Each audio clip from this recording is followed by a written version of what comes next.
शाम को 4 बजे से लेकर 7 बजे के बीच में शंकर और पार्वती के भ्रमण का समय रहता है। मेरे देवाधिदेव महादेव और माता पार्वती के भ्रमण का समय, भगवान शंकर पार्वती घूमने को निकले।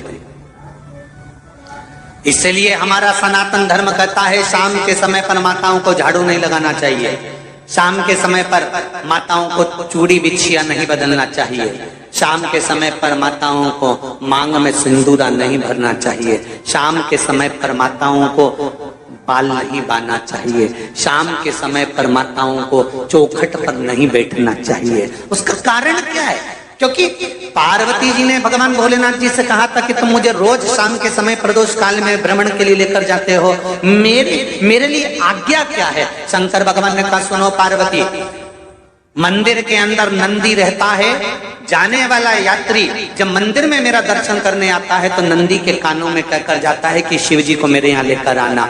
मैं नंदी के अनुसार उनके घर जाता हूँ, मेरा काम है उनका कल्याण करना और तेरा काम है उनके घर की नारी को अखंड सौभाग्यवती का वर प्रदान करना, ये तेरा काम।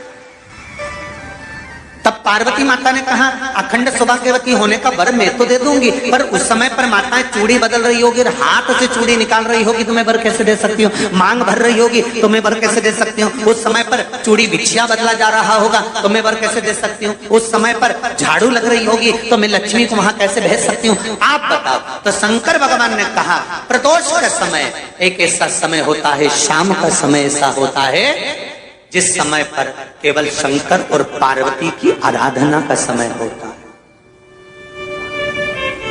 हम तो कई लोगों से कहते हैं अगर आपके यहाँ संपदा नहीं आ रही है, बहुत मेहनत कर रहे हो, फल नहीं मिल रहा, कहीं नौकरी, कहीं सर्विस या कहीं व्यापार या व्यवसाय में कहीं तकलीफ आ रही है, हम सबसे कहते हैं शाम का समय पकड़ लो, शंकर जी के मंदिर में दिया लगाना प्रारंभ कर दो। शिव मंदिर में अगर दिया नहीं लगा रहे हो तो बेलपत्री के पेड़ के नीचे दिया लगा दो। बेलपत्री और शंकर जी के मंदिर में दिया नहीं लगा रहे तो शंकर जी के मंदिर के बाहर चौखट पर दिया लगा दो। इतना भी नहीं कर सकते तो अपने घर के बाहर अपने द्वार पर दिया लगा दो और शंकर जी के नाम का श्री शिवाय नमस्तुभ्यं बोलकर शंकर भगवान को याद कर कर अपनी कामना कर कर बाबा का स्मरण कर कर पंचाक्षर मंत्र नमः शिवाय, षडाक्षर मंत्र ओम नमः शिवाय, द्वादशाक्षर मंत्र ओम नमो भगवते वासुदेवाय, जो मंत्र तुमको याद है उसका स्मरण कर कर लक्ष्मी हो चाहे नारायण हो चाहे राम हो चाहे कृष्ण हो स्मरण कर कर शाम के समय बाहर दिया लगा दो, दरवाजे के पास लगा दो। वो सुनेगा जरूर, आएगा तो उसका वेलकम जरूर होगा और वो कुछ देकर जरूर जाएगा। नियम तो बनाओ, उसकी चौखट पर जाकर कहना प्रारंभ।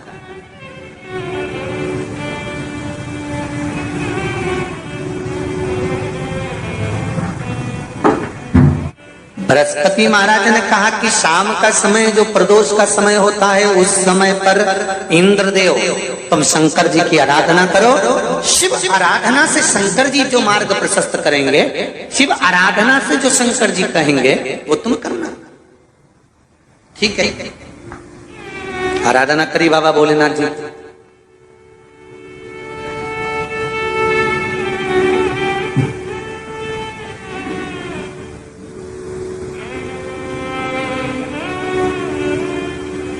मालूम नहीं था इंद्रदेव को।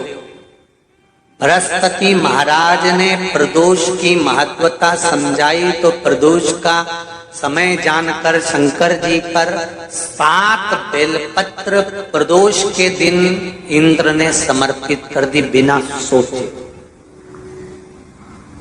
कितनी बेलपत्र? 7। प्रदोष का व्रत करो चाहे ना करो, मंदिर में चढ़ी हुई बेलपत्र को उठा लो,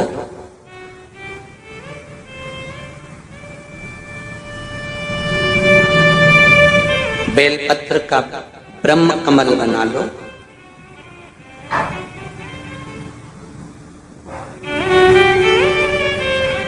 ब्रह्म कमल का मतलब होता है डंडी बीच में रहे, आसपास पत्तियां रहे। 7 पत्ती का ब्रह्म कमल बनाकर, जैसे ये पत्तियां हैं एक जैसी रखी हुई हैं तो इसको फैला लिया 7 पत्ती को, आपस में फैलाकर ब्रह्म कमल बना लें। प्रदोष का व्रत करें ना करें, जरूरी नहीं है कि वृक्ष से ही पत्ती लेकर आओगे तो ही शंकर जी को चढ़ाओगे।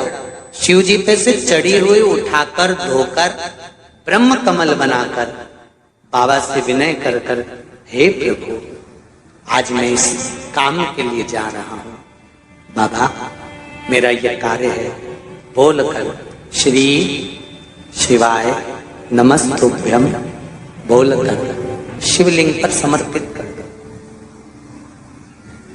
दिन भर के प्रदोष व्रत का फल बाबा एक बेलपत्री समर्पित करने पर भी प्रदान कर देता है। शिव है। प्रदोष व्रत कर रहे हो उससे बढ़कर कोई प्रसन्नता नहीं, पर नहीं कर रहे तो प्रदोष के दिन या 12 महीने शिवरात्रि आती है। अगर आपको ये वीडियो पसंद आई है तो आप वीडियो को लाइक जरूर कर दें, चैनल को सब्सक्राइब करके जरूर रख लें।